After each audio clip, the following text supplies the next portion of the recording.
வணக்கம் மக்களே, எல்லாரும் எப்படி இருக்கீங்க? நான் நல்லா இருக்கேன், நீங்களும் நல்லா இருக்கீங்கன்னு சொல்லி நம்புறேன். இப்போ நம்ம பண்ணியிருக்க ஒர்க் பார்த்தீங்கன்னா கிளே டைல் ரூஃபிங் ஒர்க்குக்கான ஸ்ட்ரக்சரல் ஒர்க் தான் பண்ணியிருக்கோம். ஆல்மோஸ்ட் பார்த்தீங்கன்னா ஸ்ட்ரக்சர் பார்த்தீங்கன்னா பெரிய ரூஃபிங் வந்து கம்ப்ளீட் ஆகிட்டே இருக்குது. இங்கே கீழே இருக்கிற சின்ன ரூஃபிங்கு, அப்புறம் பார்த்தீங்கன்னா ஒரு தாவாரம் போட போகிறோம். அதுவும் ஆக்சுவலாக பார்த்தீங்கன்னா அடுத்த வாரம் பொங்கல்லாம் முடிஞ்சதுக்கப்புறம் பார்த்தீங்கன்னா ஒர்க் வந்து கம்ப்ளீட்டாக ஃபேப்ரிகேஷன் முடிஞ்சிடும். அதுக்கு அடுத்து பார்த்தீங்கன்னா டைல் தான் லே பண்ண போகிறோம். இந்த இடம் பார்த்தீங்கன்னா மதுரை மேலூர் தான் நாங்கள் பண்ணியிருக்கோங்க. டெம்பிள் சிட்டி ஆப்போசிட்டில் இருக்கிற ஒரு ஸ்ட்ரீட்டில் தான் பார்த்தீங்கன்னா இந்த ஒர்க் பண்ணியிருக்கோம். இது பார்த்தீங்கன்னா ஒரு ஆயுர்வேத கிளினிக்கு, அதுக்காக பார்த்தீங்கன்னா ட்ரெடிஷ்னல் மாடல் ரூஃபிங் தான் போடணும்னு சொல்லியிருக்காங்க.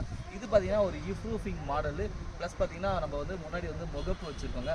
முகப்பு பார்த்தீங்கன்னா ஆக்சுவலாக முகப்பு அப்படின்றது என்னன்னாக்கா தமிழ்நாட்டு முறைப்படி சொல்லணுன்னாக்கா நுழைவு வாயில், அதுக்கு பேர் தான் முகப்புன்னு சொல்லுவோம். ஆக்சுவலாக பார்த்தீங்கன்னா இந்த டிசைன் கண்டிப்பாக கேரளா டிசைன் கிடையாது, தமிழ்நாடு ட்ரெடிஷ்னல் மாடல் தான். நிறைய கஸ்டமர்ஸ் நிறைய ஃபேப்ரிகேட்டர்ஸ் கேரளா மாடல் ஏன் ரொம்ப ஃபேமஸான ஃபேப்ரிகேட்டர் கூட கேரளா மாடல் தான் சொல்கிறாங்க. ஆக்சுவலாக கேரளா மாடல்லாம் கிடையாதுங்க, தமிழ்நாட்டு மாடல். நமக்கு பார்த்தீங்கன்னாக்கா நம்மளோட ட்ரெடிஷ்னல், நம்மளுடைய பாரம்பரியம், நம்மளுடைய எல்லாமே இதுதான் அப்படின்னு சொல்லி நினச்சிக்கோங்களேன். அதுபோல் எல்லாமே வந்து வேறு வேறு பேர்லாம் கூப்பிட்டுருக்கீங்க, அந்த பேர்லாம் வேணாம். தமிழ்நாடு ட்ரெடிஷ்னல் மாடல் ரூஃபிங்காக சொல்லுங்கள். இதே போல் ஒர்க்கு உங்களுக்கும் பண்ணணுன்னாக்கா மறக்காமல் ஃப்ரெண்ட்ஸ் ஆஃப் ஃபேப்ரிகேஷன் சேனலை ஃபாலோ அண்ட் சப்ஸ்கிரைப் பண்ணிக்கோங்க. தேங்க்யூ ஃபார் வாட்சிங். Follow the friends of fabrication.